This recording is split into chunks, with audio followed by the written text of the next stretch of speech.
আজকে আমি তাহিরি যখন কোনো কথা বলি ঠান্ডা মাথায় কথা বলি। এই যে রৌদ্র লাগছে হাসরের ময়দানে মাঠটা কি হবে আপনি জানেন? বা পায়ের নিচে থাকবে থামার মাটি, মাথার 8 বিঘা উপরে থাকবে এই সূর্যের তাপ কিসের? এটা তো একটা মুখের 99 ভাগের 1 ভাগ। আর হাসরের মাঠে 12টা মুখের 12টা মুখ তোমার মাথার উপরে তাপ দিবে। মাথার যে এই খুলিটা আছে এই খুলিটা সেকেন্ডের ভিতরে উড়ে যাবে।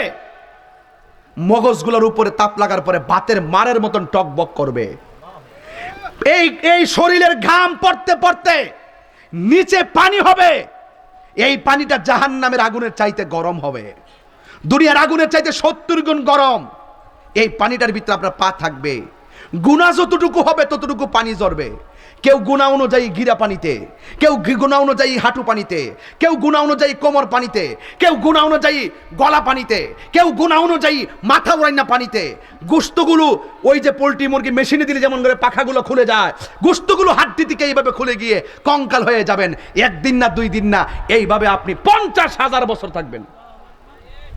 একজন নবী বলতে পারবে না আল্লাহ বিচারটা শুরু করো। যেই নবীর কথার দ্বারা বিচারটা শুরু হবে তিনি হলো রাহমাতুল লিল আলামিন। জোরে বলুন না সুবহানাল্লাহ বলেন না। বিচারটা শুরু হবে আমার নবীর কথার দ্বারা। আল্লাহ হবেন হাকিম, নবী হবেন উকিল, আমরা আসামি হব। নবীর মহব্বত অন্তরে রাখতে হবে। কথা বলেন ঠিক না বেঠিক? আমার পাবনাবাসী, সাতিয়াবাসী, আমার নবীর বিরুদ্ধে যদি আপনি কথা বলেন আপনি হাসরের মাঠে নবীর সুপারিশ পাবেন না। ইবাদত কার? আল্লাহর। কথা কয় না। ইবাদত কার? আল্লাহর। ইবাদত আল্লাহর। আল্লাহর ইবাদত কবুল হবে নবীর মহব্বতের দ্বারা। আল্লাহ মানা নবী মানা নয়, নবী মানলে আল্লাহ মানা হয়। একদম সরল কথা। আজকে যারা আমার নবীজিকে নিয়ে কথা বলেন একটু লজ্জা রাখেন, একটু চিন্তা করেন। আমার নবী এই পৃথিবীর কোনো কিছু যখন সৃষ্টি হয় নাই তখনই আল্লাহ নবীকে সৃষ্টি করেছেন। আমার নবীকে প্রথম সৃষ্টি করেছেন, আমার নবীকে সবার পরে দুনিয়াতে পাঠিয়েছেন। সব নবীদের পরে আমার নবীকে পাঠিয়েছেন, অথচ নবীকে সবার আগে আল্লাহ বানিয়েছেন। আচ্ছা, নবী দুনিয়াতে যখন এসেছেন তিনি কি আমাদের মতো হয়ে এসেছেন নাকি নবী হয়ে এসেছেন? ওই যে পাবলিক কথা বলেন, কি হয়ে এসেছেন? 40 বছর বয়সে আমার নবীকে আল্লাহ পাক নবুয়তি প্রকাশ করেছেন।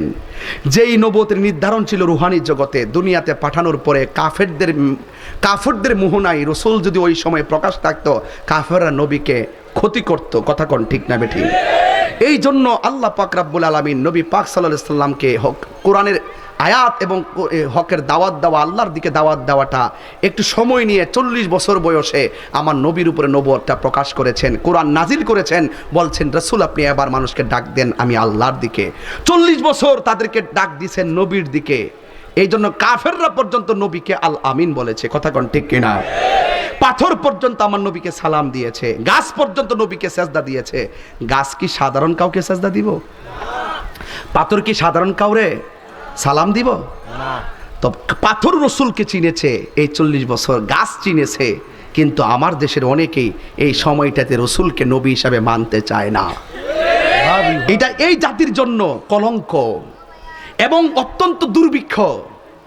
ইমানের বাজারে পুরো একটা আগুন যে আমার নবীকে 1 সেকেন্ডের জন্য অস্বীকার করবে, এটার জন্য আমরা প্রস্তুত ছিলাম না। কথা কোন ঠিক না? আজকে 3টা গ্রুপ হয়ে গেছে।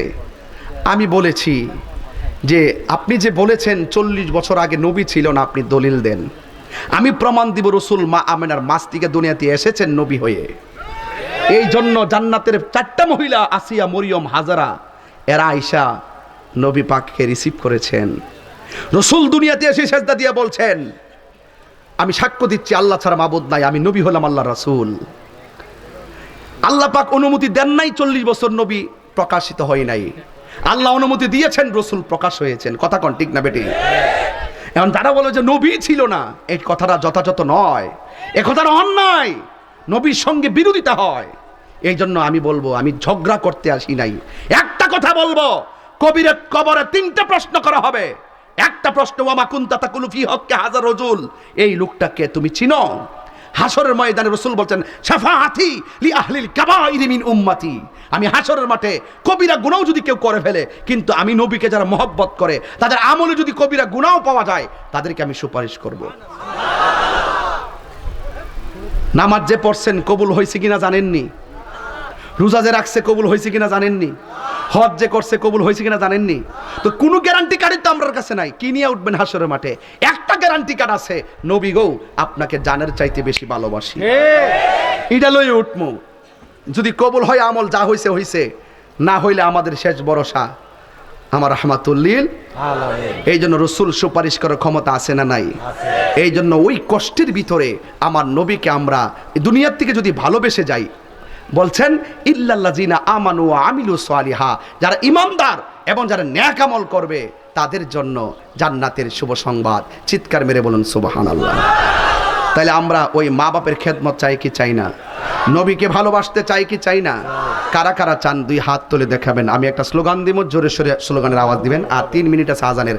একটু স্লোগান দেন, নারে তাকবীর, নারায়ে তাকবীর, আল্লাহু আকবার, নারায়ে রিসালাত, কিতা গস রিসালাত, রিসালাত ইয়া রাসূলুল্লাহ, ইয়া রাসূলুল্লাহ, ইয়া রাসূলুল্লাহ গবেন। এখানে চেয়ারম্যান সাহেবের নাম আছে না? আছে। ভাইস চেয়ারম্যান সাহেবের নাম আছে না? আমাদের ইউনিয়নের চেয়ারম্যান ভাইয়ের নাম আছে না? জরিফ ভাইয়ের নাম আছে না? তাইরি সাহেবের নাম আছে না? আল্লাহর ওয়াজ করবো, নবীর ওয়াজ করবো, কোরআনের কথা কমো, তাহলে আপনি আল্লাহর স্লোগানটা দিবেন, নবীর স্লোগানটা দিতেন না? এটা কোন ধরনের হিসাব কিতাব পাবনাবাসী?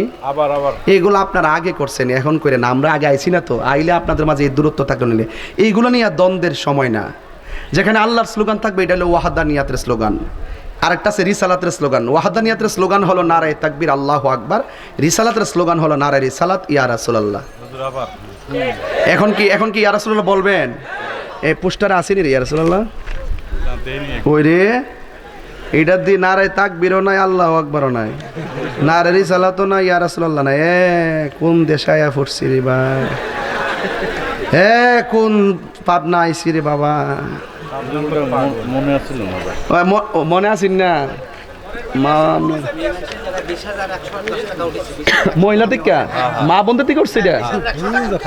দেখেন এটা গুরুত্বপূর্ণ কথা, মা বোনদের পক্ষ থেকে উঠছে 20,000 টাকার উপরে। মার হবা, হ্যাঁ ভালো টাকা উঠছে। তাইলে আমাদের পুরুষের টাকার হিসাব কই? পুরুষেরটা কই? হিসাব হচ্ছে। আচ্ছা আমি যাওয়ার পর হিসাব দিয়েন। এখন পোস্টারের ভিতরে বিসমিল্লাহির রহমানির রহিম আছে কি না? তাহলে নারী তাকবীর এর কারণ আছে, হয়তো কিছু লোকে বয়া কইও কিতা লই একজন ঠেলা ঠেলে, তাহলে কোনোই দিও না। মনে কেউ কইছে আর কি, আর সভাপতি কইছে আমার মনে আসেন না, এটা মন তাই না, বাদ খাওয়ার কথা তো মনে আছে।